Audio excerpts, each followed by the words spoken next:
What's up, metalheads? I'm Derek. I'm Johnny. I'm Murphy. And we're the Unborn Dead, and you're listening to Toronto's best fucking metal radio show. The Red Switch.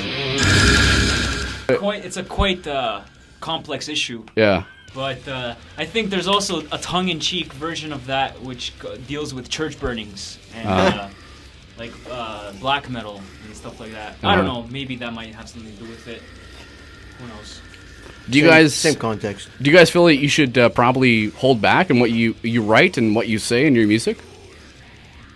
Absolutely not. No. I just write guitar riffs. Our singer writes all the lyrics, so I don't really care. So the guy that's not here, Stefano, Right. Yes. he writes all the lyrics. He does write all the lyrics. Yeah. And what about song titles? Song Him too? titles, he mostly does that too as well. Yeah. So if Stefano was here right now, what would he say? Can you pretend? I'm Stefano, and I like the cock. And I also like to lay bricks, but I can't pass the test. No. So he's your stereotypical Italian guy, eh? He's Super Mario. It's Super Mario. Who's this Luigi? Giovanni on drums is Stefano's Luigi. No, but I don't know. I guess he wouldn't hold back on anything that he would try to interpret within his lyrics. He just pretty much express his feelings in this field. Yeah. Much. I just want to be clear. We don't have a hatred for any race or anything. We hate everyone equally. You just hate everybody. Yes. Yeah. So no one gets any special attention. That's Right. correct. We don't have a certain hate for any specific group. We hate all churches, all religious forms equally. Yeah. Organized religion. Yes, organized religion. So that brings me to a very important thing, though. I mean, you know what's? It's very popular, and I found, as a radio host, a very specific genre of music called Christian metal is very popular in the United States. Yeah. Christian metalcore. What do you guys like? Christian core or Christ core? I'm not gonna lie, I actually used to like a couple of Christian metal bands. I've seen them live as well, but over time, I think it was just really a fad, if anything, because for me, I don't know if it was as popular as it was five years ago or so, but I don't know. It's almost what do you call it? Like a Flavor of the week. Yeah, basically just the flavor of the week.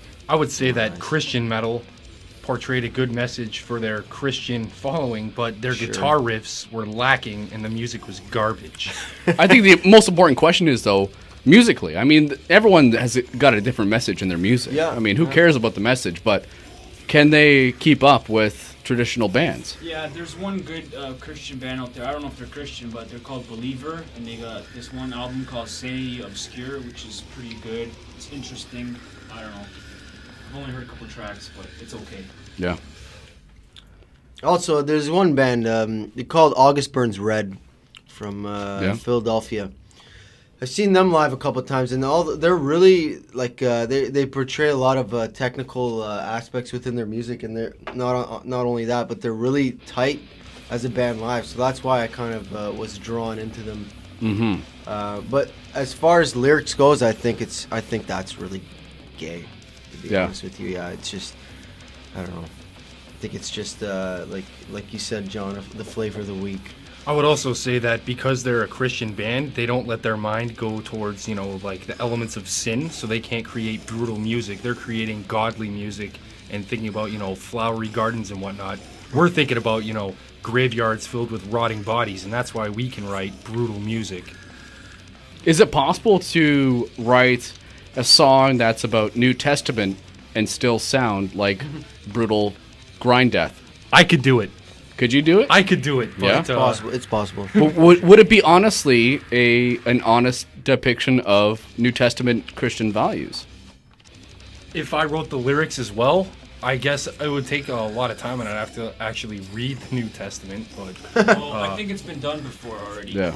Well, I think we could do it if we really wanted to. We could make a brutal album all based on like the New Testament, taking different scriptures for different songs. I don't think that's been done. Because, in all honesty, I'm going to write sick riffs regardless. So we just take sick riffs, sick drum beats, and then have Stefano sing about whatever he wants to. And it could be the New Testament, or it could be Stefano couldn't anything. go through the Bible though. It's over his I head. know, but I'm saying, like, we could actually take lyrics from anything. He could be singing about, the building of a condominium. Or the building of a condominium, and it'll still sound brutal. He could be saying nothing that makes sense. He could be, singing about the letters of the alphabet, or, animals from A to Z, and it won't even matter. Right. Yeah, because he's not really what's the word? Enunciative. You can't really understand. Enunciating. Yeah, you can't understand him while he's performing his vocals. But Good lyrics definitely make a brutal band. Maybe even Yeah. brutaler sometimes. Well, that's a good point. I mean, lyrics are important to any sort of music writing process, right? But is that so important in metal? Because you can't sit in the middle of a metal show and listen to the lyrics and be like, "Oh, I love what he said." You Yeah, can't good understand point. what that shit is. Good I mean, point, yeah. so are lyrics really that important unless you have some guy on the web writing down and translating it all? To me, no, No? they're not really important. I think so. Me neither. They're not important to me. I think so. If you have like a booklet, if kids have the booklet with them before the show, and they're expecting to hear like the lyrics, and maybe they can connect to it better by knowing the lyrics. But on a live setting, that's pretty much irrelevant, I would say. Unless we got Stefano to start enunciating his vocal patterns more clearly. Like Aeon. Well, and for that, and also Cannibal Aeon. Corpse, Yeah. stripped, strangled, and raped or whatever. That Do you guys song, want you clean can hear it. vocals in your music? Not necessarily No, clean, no. but I wouldn't have a problem with a more audible vocals from Stefano, where kids can actually hear what he's saying, Yeah. as Audible. opposed to just like, and it just sounds like a pig squeal or whatever. it's Audible called. in terms of Aeon does it really well. They're really brutal, and they have very clean but brutal vocals at the same time. Yeah. But, the vocals are like an instrument. They course. act like another dimension. So The voice is a new part of It's the important. entire band. And so Stefano's, he plays an instrument, but his is inside of his head. But Right. his only cost him $100 maybe. Really? The three of us have spent, tens of thousands of dollars over time Oh. Yeah. learning what gear we like, and Stefano just has one microphone in a little pouch that he brings to practice. and So who it's- knows what he does with that? All right, so that you know what that brings Financially different. That brings me to my next question. My next question for each of you is, and I'm going to start from the left. I'm going to go to the right and introduce what instrument that you play for the band, and the worst thing you hate about it. I'll start. So I Your play. name? I'm Derek, and I play bass. And I'd say the worst thing I hate about it is the lugging the gear, because it's very heavy. Ooh. Well, I'm Johnny or Giovanni, whatever you pick. And I play the drums. Hello. And then the worst thing I'd say is lugging the gear as well, because I have a shitload of gear to lug from town to town, and then Still learning your paradiddles and all that stuff? still learning my paradiddles after 10 years. Yeah, still learning them. It's a never-ending process, really. But also, I find that sometimes I lack energy while not on a live setting, but I'd say in a practice setting. Sometimes I'm lacking energy and don't feel that I'm playing up to my full potential. So that's what I hate about it, really. That's every musician. Yeah, Yeah. it could be said for anybody, really. Yeah. So go ahead, Jonathan. My name's John, and I play guitar. And what I hate about Fag. guitar is when I'm playing really fast and I have to do an artificial harmonic and I miss it live. And that's what we call limp dicking it. And I smile when I fuck up, but when I miss an artificial harmonic, most noticeably in pieces, He likes to wink. I get really upset Yeah. with myself. And you know what? I've tried to fix the problem, and I can't always do it.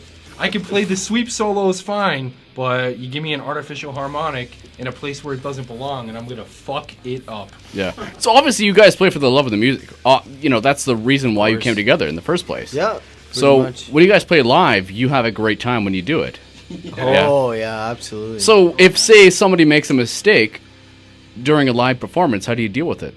It's almost not even noticeable, I would assume, to the Naked ear. Yeah, to the Unless people we're talking listening. about our show in Belleville, which we played No, not last Belleville, year, and yeah. we were very, very drunk. Not Belleville, And, Peterborough. Our first show. when in we were Peterborough. sober, Okay, we play Peterborough, good. yeah. On the first show in Peterborough, I fucked up and I just made up an entirely new riff. And luckily, Johnny and I have had such a good chemistry playing together that when I fuck up or he fucks up, we can sort of back each other up and we can make it sort of